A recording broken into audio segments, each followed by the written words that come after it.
Why do rich people love quiet? The sound of gentrification is silence. All right, so two thought process when I was doing a little bit of research. One day, I was like deriving from our miracle morning, how we kind of silence our minds and keep our thoughts at bay. Reason why, again, probably 2 or 3 weeks ago, even a month ago, just a lot of input, not enough time to settle the waters. I felt like I was at a water park just splashing away, keeping everything restless, and thought, wow, like silence is a luxury. When I typed it in to do a little more research, if there's any scientific studies, I was looking up this article and it said, why do rich people love quiet? The sound of gentrification is silence.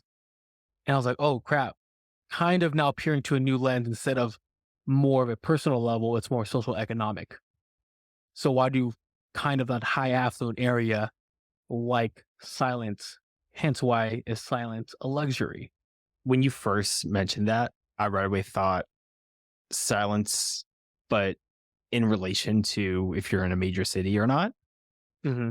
The quick assumption is that larger cities, they just come with more noise. I remember when I was living in downtown Seattle in the South Lake Union area, the first time I heard silence in that town was the first snow day. And it was like kind of eerie how quiet it actually was. It was nice, but I didn't associate it with like gentrification or privilege. I think my general assumption was like, oh, it's snowing. And so it's like this throughout the entire town. But thinking of the article that you had mentioned, is this even one more step of, let's say, in New York City, the different neighborhoods and how loud it might be within each of those neighborhoods and how that correlates to how gentrified that area is? Yeah, I think in the article was more of a, what was it? I think comparing Upper East Side or Manhattan. Yes, it's noisy with the hustle bustle traffic, but just overall, it's still very quiet compared to the Harlem or Brooklyn of that time. Do you think it has something to do with density? I think ethnicity. Because Filipinos are very loud. If you think, But do you think affluent Filipinos are quieter? I would say no, because my dad's definitely not affluent and he's a quiet mother effer. And so the reason why I was thinking density is when you make more money, you can afford more space. And so you have less individuals living in each, let's say, city block. Rather, if you have a smaller apartment, right? So let's say one of those, I don't know, in New York City, they're kind of like these like row house looking things. If you're like making money, you could buy one of those whole things yourself and you have all three floors, let's say. If you can't afford that, now you might have the equivalent of 3 families in that one row. And then you extrapolate that across the entire block and on the other side of the street across that entire block. So in a block that has 20 units, you might only have 20 families if you're affluent. But if you can't afford one of those rows yourself, it's 20 times 3. So now you have 60 families in that same amount of space. Yeah. Which even if everyone is speaking in a fair manner, there will be more sound, right? By 3x. The result is there'll be more silence if you make more money. Then breaking it down, how about in the sense if you are from a lower end neighborhood now plugging into this article, something that's affluent and you're still kind of loud, you can bump more music, you're kind of used to that like loud good time with the homies. Because normally we're pretty loud. And some places sometimes is not always well received.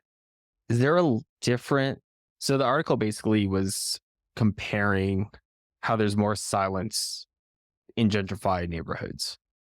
Does an individual's demeanor also change with their socioeconomic status? I think so, yeah. Where I guess like how you might party changes.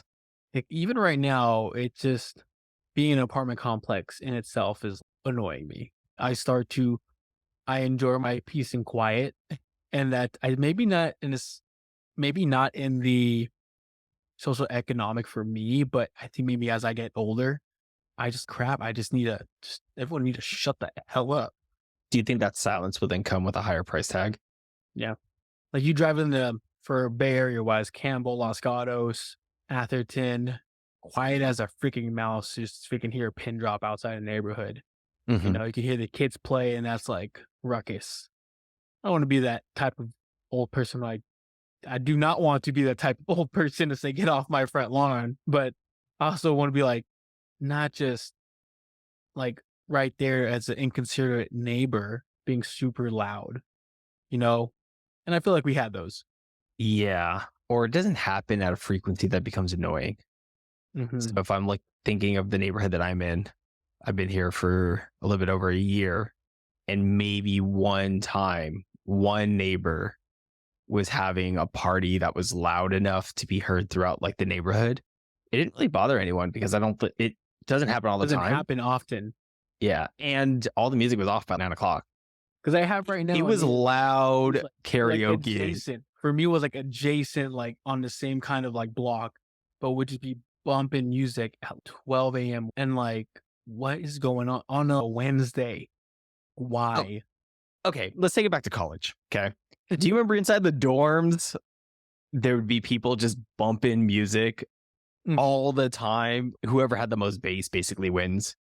I was one of those kids freshman year. Unfortunately, I was as well. That's why I said I don't think it's social economic. I think it was age that got me. So it is, I was going to say it's a level of maturity, but then Mhm.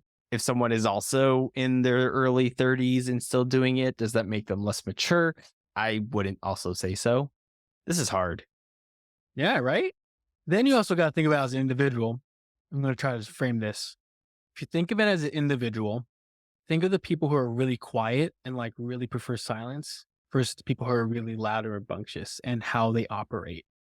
I think like steady waters makes it more rash, like having that internal like lake in your mind makes decision making easier, free flowing, anything else that comes in versus with it by noise, I mean thoughts in your mind. So would that person be living in luxury? Because moments where my life is a raging river or like a perfect storm, and I'm a mess, and there's certain points where I am just calm, nothing could bother me. When I have no matter what's around me, nothing bothers me because internally it's silent. Maybe the option of silence is a luxury.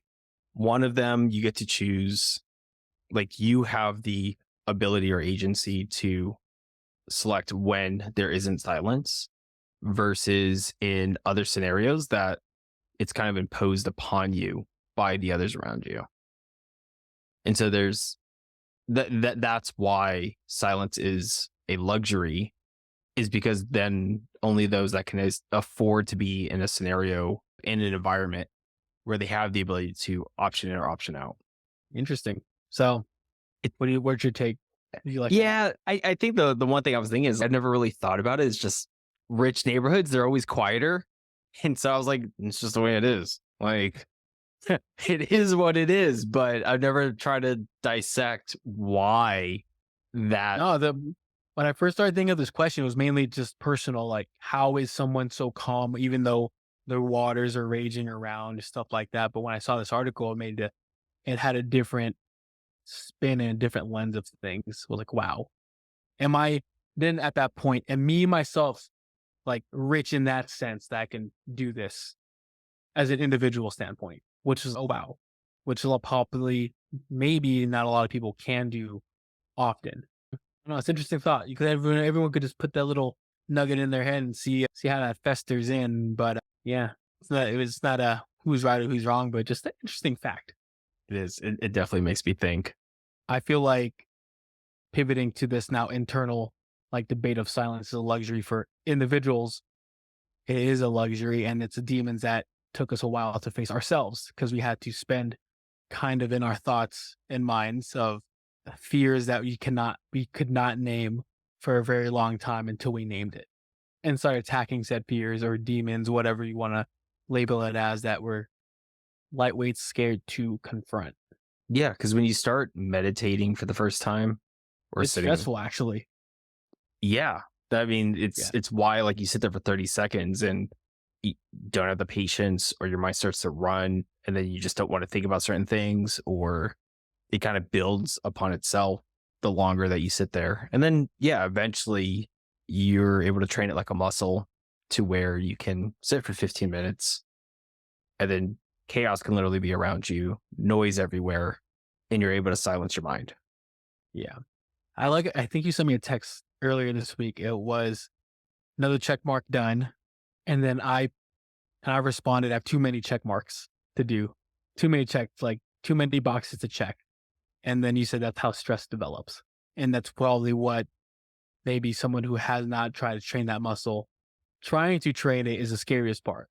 Absolutely. Mastering the mind is a whole nother beast, right? There's mastering your body, working out, being active, Mhm. eating well, and then mastering your mind is the other part of it.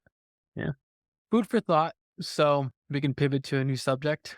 What you got, if you want to, unless you want to close it and want to keep it open. What's up? Let's bounce to the next one.